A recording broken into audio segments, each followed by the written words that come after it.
About 5 years ago, I met a wise and wealthy man who had spent his entire life studying success. And he'd reached a clear conclusion concerning the reason for success in life and especially in business. He's dead now, but I'll never forget what he told me, because I immediately recognized that he put the finger on my reason for success and yours, as we'll talk about in a minute. He said the key to success was to set a goal and then to stay with it until you achieve success in at least one important thing. He said that your subconscious mind will then accept that success experience and store it as a pattern, like a template. And then from then on, your subconscious will drive you and direct you and guide you to repeat the pattern of success in other things that you attempt. Another way of saying it is that nothing succeeds like success. Psychologists have demonstrated that achievement brings you a natural high. Once you've experienced your first great success, then not only are you unconsciously programmed to repeat it, but nothing else will ever give you the same wonderful sense of satisfaction. All high achievers know that. Anyway, I learned the truth of this idea many years ago when I first started traveling.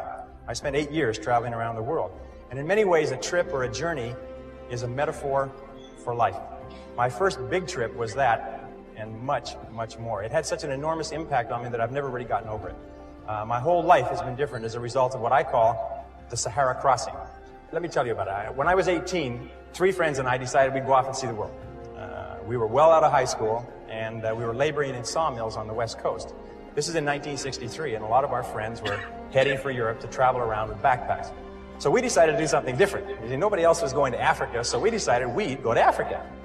Of course, it never occurred to us to ask why it was that no one else was going to Africa. And that was our first mistake.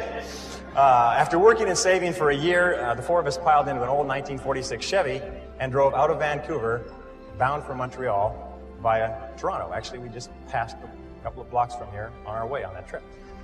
It was late at night when we left. It was pouring rain. We were all 20 years old, and we were off to see the world.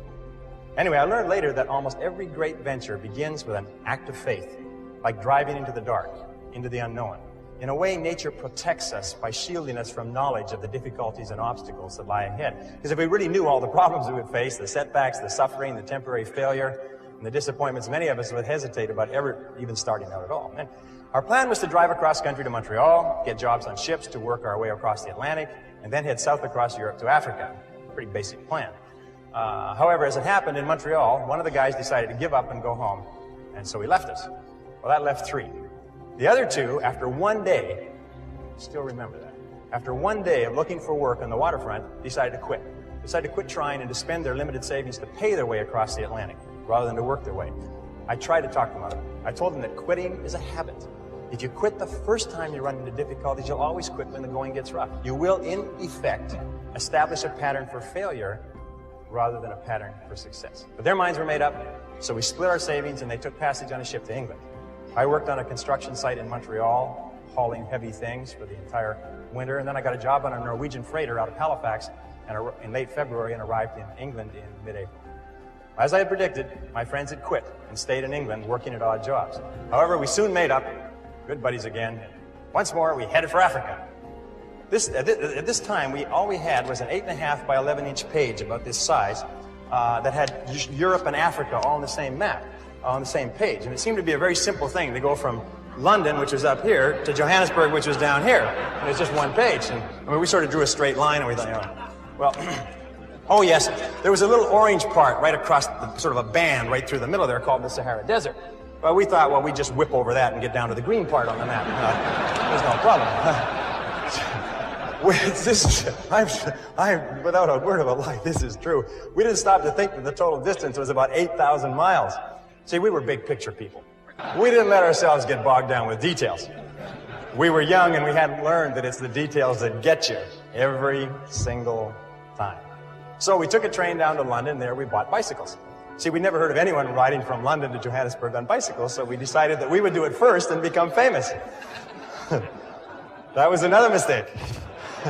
We soon learned that when you ride bicycles across France in the springtime, you find that the hills are all uphill and the wind is always in your face. So likewise, I found that when you embark on any new venture, you often find the same thing. Everything seems to go wrong, usually at the worst possible time and in the worst possible and most expensive way, like starting a new business or a new career.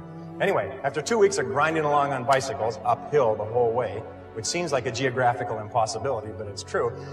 We said, the heck with this. We loaded the bikes on a train and we rode across France and Spain to Gibraltar.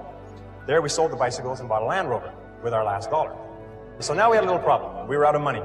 We'd exhausted our meager finances buying the Land Rover, and we didn't have enough money for fuel and equipment. So we all sat down. We considered ourselves great writers at that time. We all sat down and wrote letters to everybody that we knew, pleading for money, telling them how desperate our situation was. Sitting here looking across the Straits of Gibraltar to Africa. All we needed was just a little bit of money to get us over there. Anyway, eventually we got a little bit of money here, a little bit of money there, and then we got one big score. I'll never forget this. An uncle of Jeff's that he'd only seen once in his life sent us 100 pounds. 100 pounds at that time was $300, worth more than $1,000 today. And we were ecstatic. We were saved. So this is another lesson. Nobody ever makes it on their own. One of the great lessons of life. We all need help from others to get over the rough spots.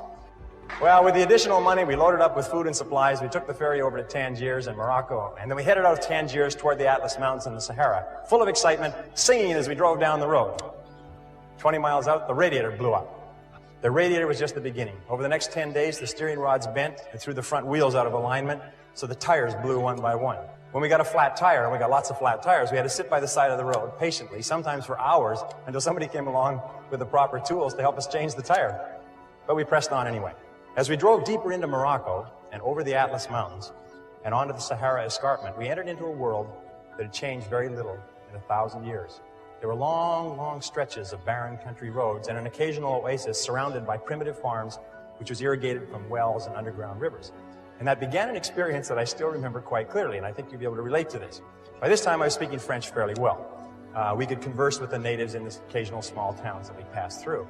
And in one town, early in our slow, halting trek across Morocco, someone asked us where we were headed. And we told them that we were going across the Sahara and into Africa. And he said, "Oh no," he said, "you can't do that." He said, "You'll die in the desert." Well, I looked up my dictionary quickly because I didn't understand the expression. "Vous allez mourir dans le lust." We then began to hear this on a regular basis everywhere we went. We'd stop in a small town, and people would bring their friends up to us and introduce us as the young men who were going off to die in the desert. Well, they seemed quite cheerful about it, but after a while, we found it kind of irritating. I mean, and by the way, these were not your average Arabs. These were Bedouin and Tuareg. These were desert people, members of tribes that lived in the Sahara for 1,000 years. I mean, they were in a position to know what they were talking about. And I learned a valuable lesson from this. I learned then, and for the rest of your life, whenever you try to do something out of the ordinary, people will line up to tell you that you can't do it, why you can't do it, that you'll lose your time, you'll lose your money, that you will, in effect, die in the desert. Even people who should know better will try to discourage you.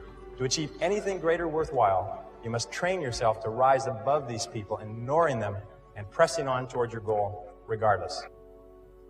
Your time is your most valuable asset, and your ability to use your time, to spend your time well, largely determines your success and your income and everything that happens to you.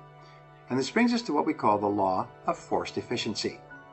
Now, the law of forced efficiency says there is never enough time to do everything, but there's always enough time to do the most important tasks.